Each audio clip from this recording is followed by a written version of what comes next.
Welcome everyone to a brand new video on our channel. Today we're going to talk about a movie called Venom: The Last Dance. The most exciting thing about Venom: The Last Dance, or Venom 3, is that not only do we get to see many symbiotes in this movie, but we also get to see their god, Knull. So let's get started and explain the entire story of Venom: The Last Dance, so that anyone who hasn't seen the movie yet can enjoy its story from the comfort of their home. This video is going to be really interesting, so make sure you watch it till the end. If you enjoy the video, please give it a like, and in the comments, write words like Venom, Knull, or Venom 3, so we know you liked it. Alright, let's dive right in and start this amazing video. The story begins with an apocalyptic scene. The opening of Venom 3 starts with Clintar, where we see a lot of symbiotes, and among them sits Knull, the god of all symbiotes. At this point, Knull is imprisoned because the symbiotes around him have restrained his body and limbs. He introduces himself as Knull, the god of darkness, explaining that he created the symbiote race. Knull reveals that many years ago, he ruled in his dark empire. But one day, the light came and took away his empire of darkness. Moving forward, his own symbiote children betrayed him and locked him inside Clintar. He goes on to say that to escape this imprisonment, he needs the Codex, the key that will set him free. In addition to the symbiotes, there are many Genophages on Clintar. These creatures are predators that hunt and consume symbiotes. Here, the movie takes a slight departure from Marvel Comics, where these Genophages are from another planet. However, in Venom 3, we see that Knull himself created these Genophages before creating the symbiotes. So we witness. The color here is also black, and this tells us that many years ago, when the symbiotes turned against Knull, they managed to imprison him together. However, the Genophage species remains loyal to Knull. So, Knull orders all his Genophages to spread across the universe and search for the Codex on every planet. As soon as they find the Codex, they are to bring it back to Knull so he can free himself with its help. Knull says that once he has the Codex, he will be free and will destroy the entire universe to rebuild his empire of darkness. After saying this, Knull opens many portals around him, sending his Genophages to different planets in the universe to find the Codex for him. After this, the movie's intro sequence rolls, and once it ends, we see Eddie Brock. Eddie is sitting in the same bar from Spider-Man: No Way Home, and we realize that this scene takes place during that movie.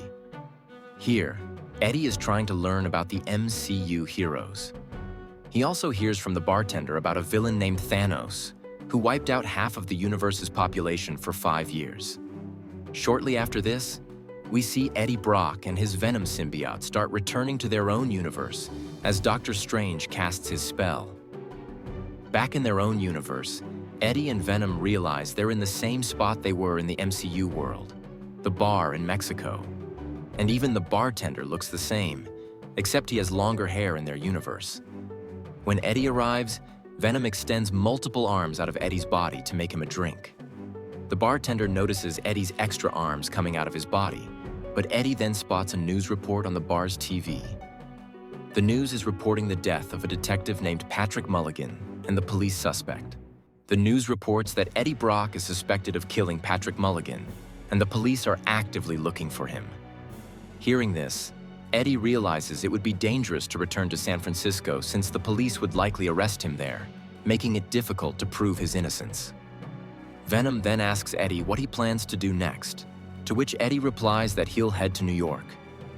Eddie knows a judge there with a lot of dark secrets and plans to seek his help to prove his innocence. After deciding to go to New York, Eddie pays the bartender and leaves. As Venom hands over the money on the counter, a small piece of Venom's body is left behind, just like the piece he left in the MCU universe. Eddie then walks out onto the street, where he hears dogs barking nearby. He follows the sounds and discovers that some bad people have locked up many dogs in cages, likely to sell them. Eddie and Venom decide to set the dogs free.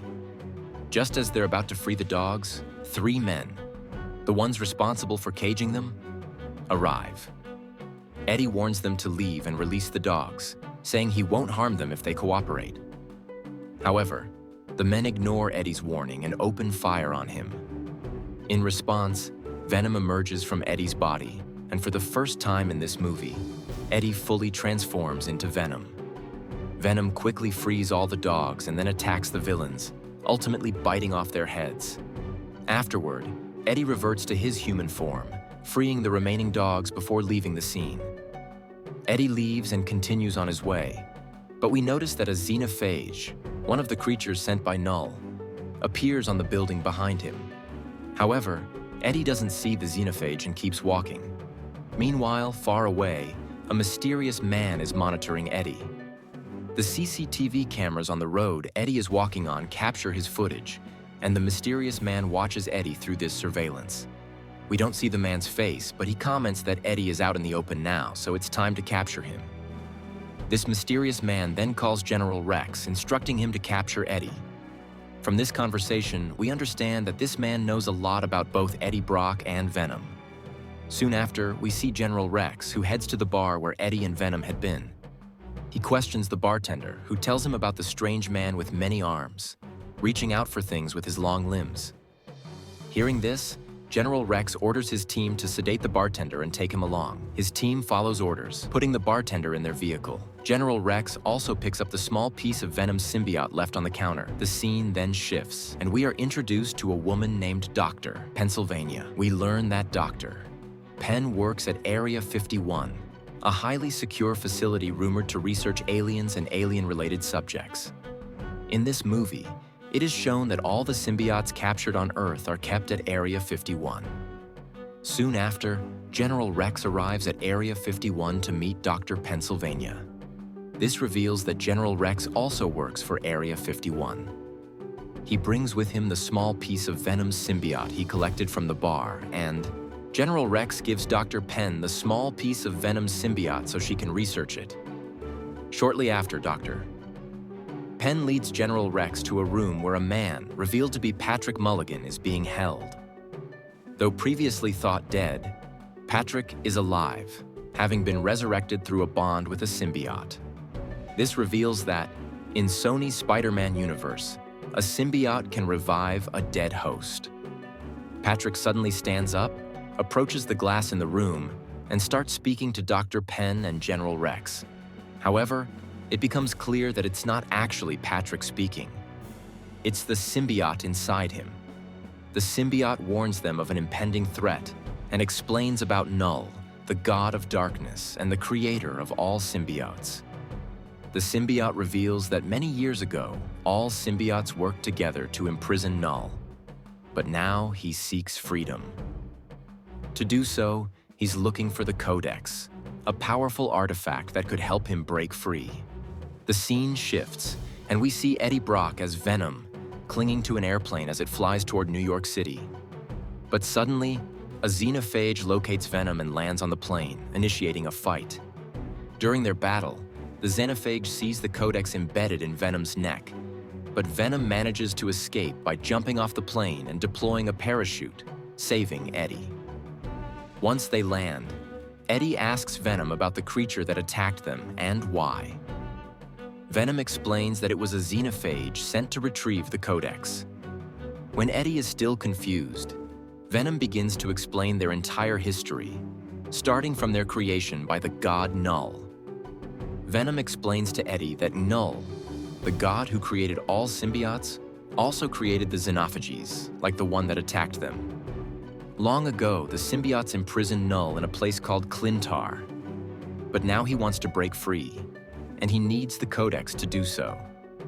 Venom explains that the Codex is an energy generated within a symbiote and its host if the host is revived by the symbiote after dying.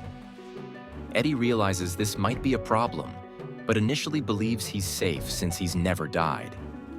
However, Venom corrects him, reminding him of an incident in the first Venom movie when Eddie actually did die, and Venom brought him back to life. Because of this, Eddie's body contains a Codex, making him a target for Null.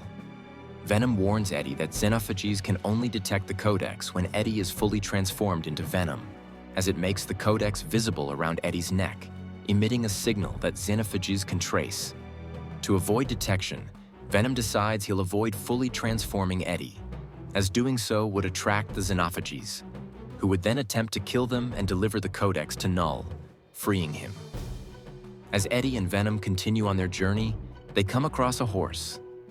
Venom suggests bonding with the horse to help Eddie escape faster, but then has to adapt and bond with a frog and even a fish along the way to stay hidden.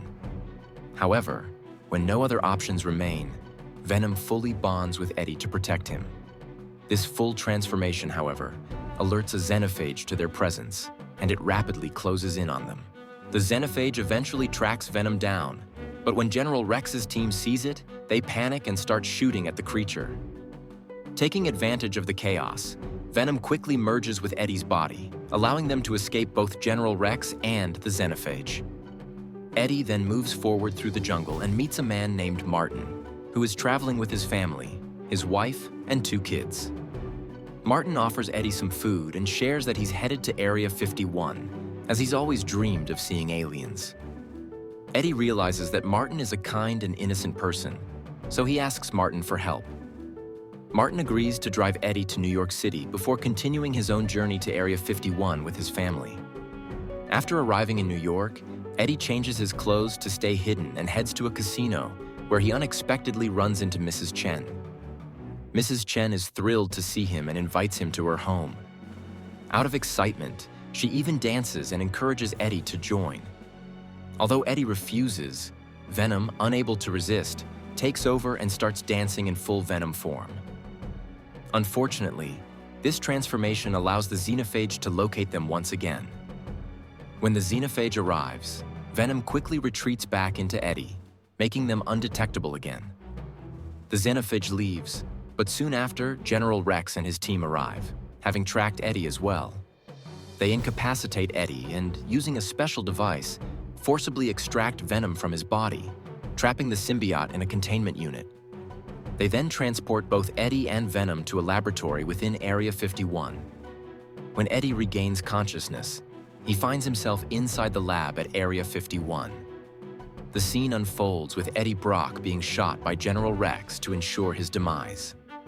However, Dr. Penn's assistant, Dr. Sadie, secretly releases Venom from its containment, allowing the symbiote to rush to Eddie's body. Venom bonds with Eddie just in time, saving his life and transforming him into Venom once again.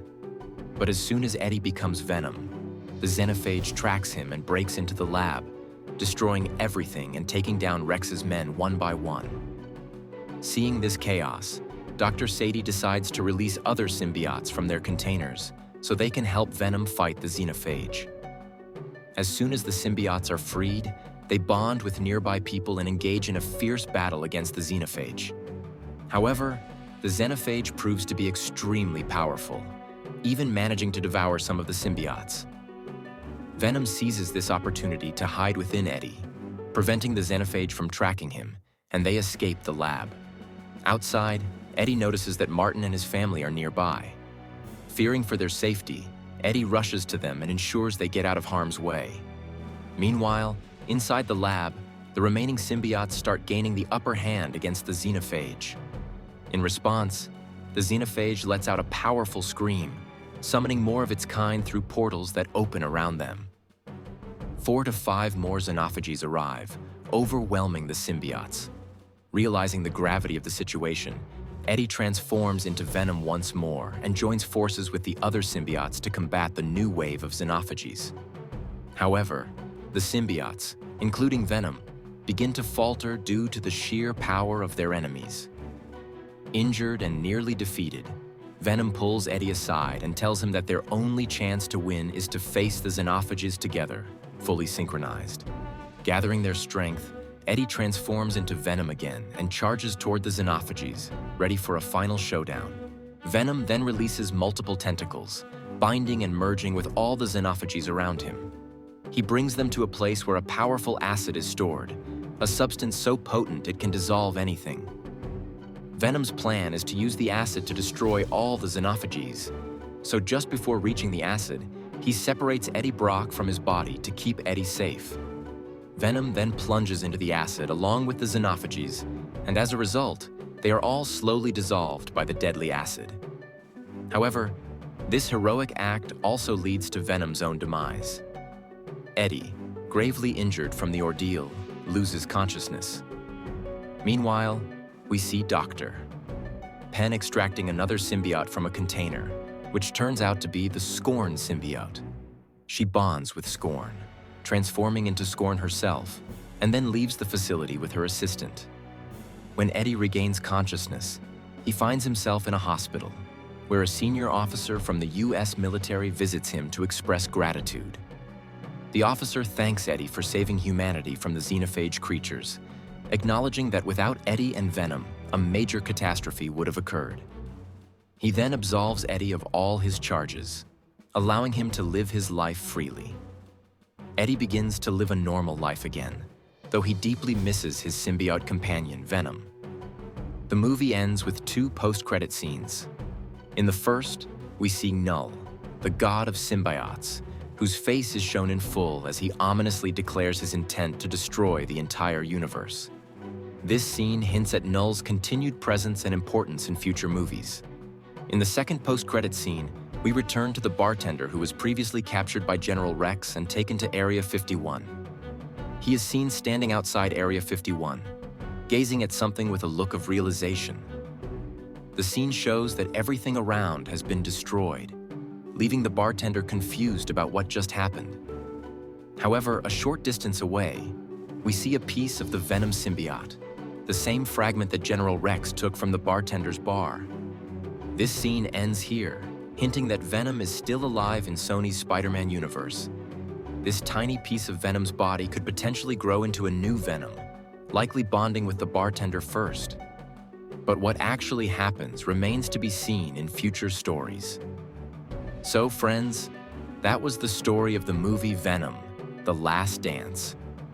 Let me know in the comments how you liked this video. If you enjoyed it, please like the video and write Venom or Venom 3 in the comments. You could also just write good or very good to let us know you liked it. That's it for today's video. I'll see you in another great video soon. Until then, goodbye.